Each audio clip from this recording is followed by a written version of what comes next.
Bonjour à tous et bienvenue à ce 4e épisode du marathon spécial comédie noire d'horreur critique.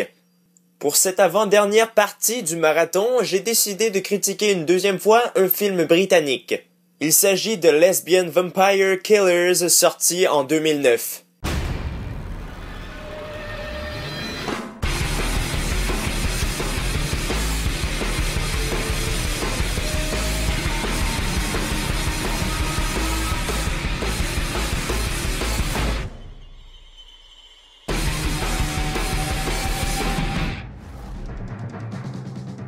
Jimmy vient de se faire larguer, pour la 8e fois, par sa copine. Son meilleur ami, Fletch, tente de le conseiller de toutes les façons et finit par lui proposer un voyage. Le destin fait en sorte que nos deux héros se ramassent dans un petit village, le même village où, il y a quelques décennies, l'ancêtre de Jimmy a tué la reine des vampires lesbiennes. Mais cette dernière est sur le point d'être ressuscitée, et il incombera à Jimmy de découvrir son destin et de sauver le monde des vampires lesbiennes. Des vampires lesbiennes.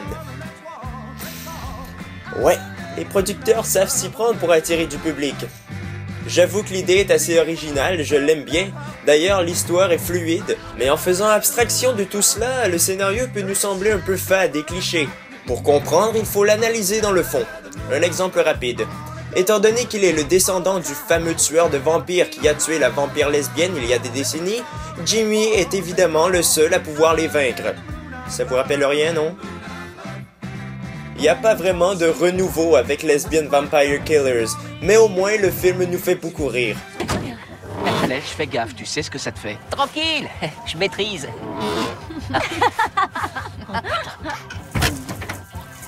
C'est bon, ça redémarre.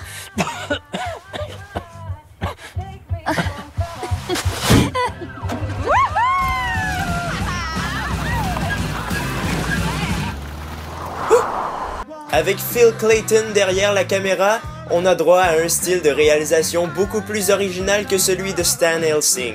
Il utilise des points de vue vraiment magistraux dans son film.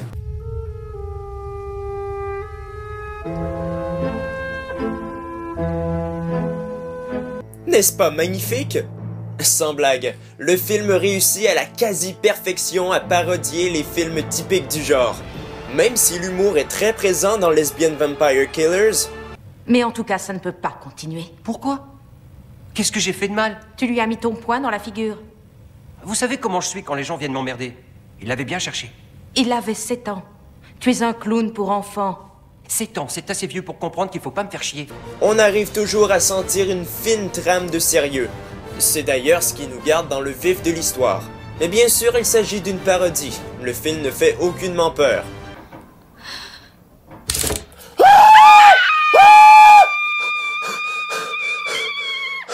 Quant aux acteurs, ils sont très drôles et très crédibles.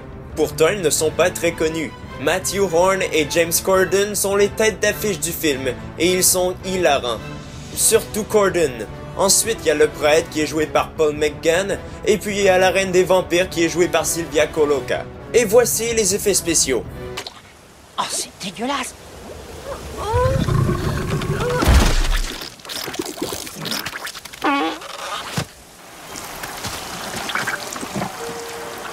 Bah quoi, c'est tout?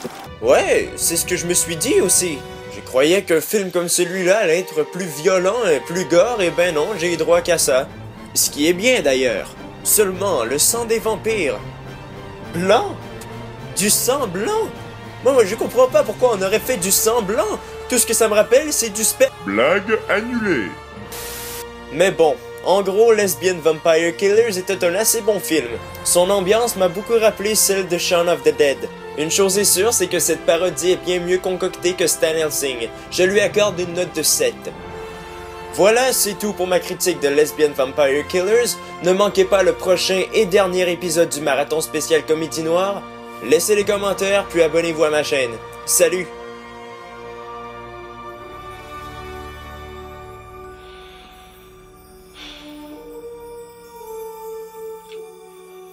Qui sait, peut-être qu'en ouvrant la porte, je vais découvrir une horde de vampires lesbiennes.